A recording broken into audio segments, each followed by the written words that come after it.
तुमको किए कहला एत लोकर व्हाट्सएप को पठाइबे लेखा नाଇଁ ତ ସାର୍ ମୁଁ ଖାଲି ଆପଣଙ୍କ ପାଖକୁ ଆଉ ପ୍ରବୀଣ ସାର୍ ଦି ଜଣ ମୁଖ୍ୟ ପାଖକୁ ପଠେଇବି।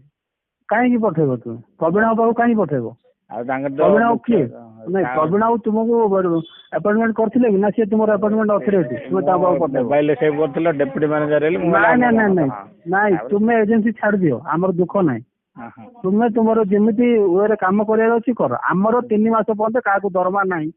3 ମାସ ପରେ ତୁମେ ଯଦି ଆମର କାଗଜ କବିଶୁଜନ ନଗରରେ 500 ହେଲା ତମେ 5000 ଟଙ୍କା ପାଇବ। ନହେଲେ ସିଷ୍ଟମ ନାହିଁ କିଛି ନାହିଁ ସାର୍ ମୋର ନାଇଁ ଯଦି ତୁମେ ବନ୍ଦ କରିଦିଅ କିଛି ଅସୁବିଧା ନାହିଁ। ଏଇ ମାସରେ ଟଙ୍କାଟେ ଆଜ୍ଞା ରଖିବାକୁ ଇଚ୍ଛା ନାହିଁ ମତେ କାଇଁ ମୁଁ ନାଇଁ ନାଇଁ କିଏ ତ ରଖୁନାହାନ୍ତି ତୁମେ କଣ ରଖିବ? କାହା କଥା ମୋର ଛାଡି ଦିଅନ୍ତୁ ମୁଁ କେବେ କାହାର ପଇସା ଖାଇନି ଏବେ ବି ମୁଁ ଖାଇବାକୁ ଇଚ୍ଛା ନାହିଁ ଯେତିକି କହିବେ ଆମର ସମ୍ବାଦରେ ପଇସା ଦେବାର ନିୟମ କାହାକୁ ନାହିଁ। ଆମର ଯାହାକୁ ସନ୍ତୁଷ୍ଟ ହେଲା ଆମେ ଭାବିଲୁ ଇଏ ଗୋଟେ ପିଲା ଭଲ କାମ କଲା ଆପଣଙ୍କର 2000 ରୁ ଷ୍ଟାର୍ଟ ହବ ଦରମା। 5000 ଟଙ୍କା ହଠାତ୍ ଦେଇଗଲେ କିଏ ଦେଇପାରିବ ନାହିଁ। ତାଠୁ 3 ମାସ ପରେ 2000 ଟଙ୍କା ଆରମ୍ଭ ହବ। 20 ବର୍ଷ ଧରିକି ଆମର ପୋଲସରା 1000 କାଗଜ ଚାଲିଛି, ସୋରଡା 1000 କାଗଜ ଚାଲିଛି। ତାଙ୍କେ ପାଉଛନ୍ତି 2000 ଟଙ୍କା, 4 ଲକ୍ଷ ଲେଖେ ବିଲିଂ ଦଉଛନ୍ତି। ତୁମେ ଲେଖିକି ଦବ କି 4 ଲକ୍ଷ ବର୍ଷକୁ ବିଲିଂ ଯଦି ଦବ ଲେଖିକି ଦିଅ କାଲିଠୁ ମୁଁ ଏଇ 2 ମାସରେ 5000 ଆପ୍ରୁଭ କରିଦେବି ଦବ।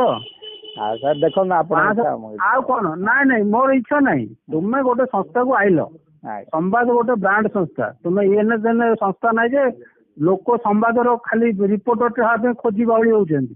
ପଇସା ତ ଛାଡ ମାଗିବା ଆଉ ସେମିତି କିଛି ଇଏ ନାହିଁ ଆପଣ ଅଫିସରେ ଯାହା ନିୟମ ଅଛି କରିଦିଅନ୍ତୁ।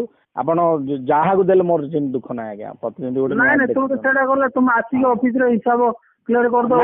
ମୁଁ ତ ଟଙ୍କାଟା ଆଜ୍ଞା କାହା ରଖିବାର ନାହିଁ କି ରଖିନି ମଧ୍ୟ ସେଇଟା ମୁଁ ତୁମେ ରଖନି। ମୋର କଥା ଶୁଣ ତୁମର ଯୋଉ ଏଗ୍ରିମେଣ୍ଟ କରିଛ ଏଗ୍ରିମେଣ୍ଟରେ ଆମର ନୋଟିସ ଅଛି 2 ମାସ ଆଗରୁ ତୁମେ ଯେବେ ଛାଡିବ 2 ମାସ ଆଗରୁ ଲେଖିକି ଦବ।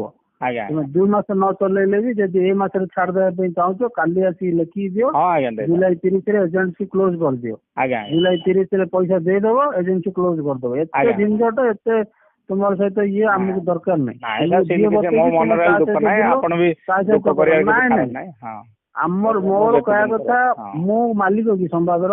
ନାଇଁ ସେ ନାଇଁ ଗୋଟେ ମୋର ମାନେ 2 ମାସ ହେଇନି ତୁମେ କହିବ ମୁଁ ଯେତିକି କଷ୍ଟ କରୁଛି କିଏ ପଡୁନି। ଆଜ୍ଞା ମୁଁ ତ ସେଇ ଚ୍ୟାଲେଞ୍ଜରେ କହୁଛି ଆଉ ମାନେ କବିଶେଷ ନଗରରେ ଗୋଟେ ମିଡିଆ ବାଲା ଏମିତି ନାହିଁ ନୂଆଟେ ଯାଇକିରି ଏତିକି ଯାହା ଜିନିଷ ପାଖକୁ ପହଞ୍ଚି ପାରିବନି ସେତିକି ଗୋଟେ ସ୍ଟେଜ କ୍ରିଏଟ କରିଛି ଆଜ୍ଞା।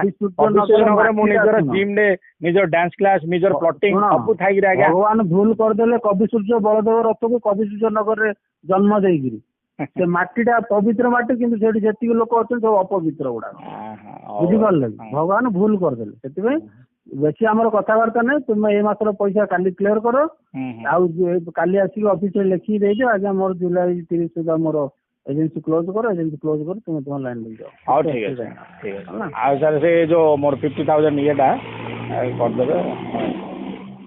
ହଁ ସେଇଟା ତୁମର ରିଟର୍ନ ନେଇଯାଅ ଯୋଉଦିନ ଏଜେନ୍ସି କ୍ଲୋଜ ହବ ସେ ପଇସା ସେଦିନ ତୁମେ ନେଇଯିବ। ତୁମେ ଆଉ ପଇସା ଦବାକୁ ପଡିବନି। ହଁ ଠିକ ଅଛି ତୁମର ଏଇ ମାସର ପଇସା ତୁମେ ଦେଇଦେଲ କାଲିକି ଯାହା ହେଇଛି 370 କାଗଜର ହେଲା। ଜୁଲାଇ ମାସର ବିଲିଂ ଜୁଲାଇ ମାସର ବିଲିଂ ଯାହା ହବ ଏଇଟା ଯୋଉ 28 ତାରିଖରୁ 370 ଲାଗିଲା। ହଁ ଠିକ ଅଛି ଯୋଉଟା ଯାହା ଯେମିତି ହେଇଛି ମୋର ସେମିତି କିଛି ନାହିଁ ଟଙ୍କାଟେ ମୁଁ କୁଆଡେ ଅଫିସରେ ଖାଇବାର ନା ମୋର ମନରେ ହେଲେ ନାହିଁ ଆଜ୍ଞା। ମତେ ପିଣ୍ଟୁ ଭାଇ ଫୋନ କରିଥିଲେ ମୁଁ ଚେକ୍ ନମ୍ବରଟା ଡାକିଦେଲି ମୁଁ କହିଲି ଭାଇ ମୋର ଟଙ୍କାଟେ କାରଣ ଏବେ ବିଜ୍ଞାପନ ବି ଦେଇଛି ସେଇଟାରେ ବି ଦେଇଦେବି ମୁଁ କାହାର ଟଙ୍କାଟେ ଖାଇନି। ତୁମର କମିଶନ ତୁମେ ପାଇଯିବ ତୁମେ ଦେଇଛ ତୁମର କମିଶନ ସବୁ ହିସାବ ପତ୍ର ବି ଆଡଜଷ୍ଟ ହେଇଯିବ। ତୁମେ ଭାବନି ତୁମର କିଏ ପଇସା ଖାଇଦେବ ବୋଲି। ସାର୍ ଗୋଟେ ଦେଖନ୍ତୁ କାହାକୁ ଦେଇଦିଅନ୍ତୁ ସାର୍ କିଛି ନାହିଁ ମୁଁ କାଲି ଯାଇକି ଦେଇଦଉଛି ହେଲା। ହଉ ଠିକ ଅଛି ରହିଲି ସାର୍ ନମସ୍କାର।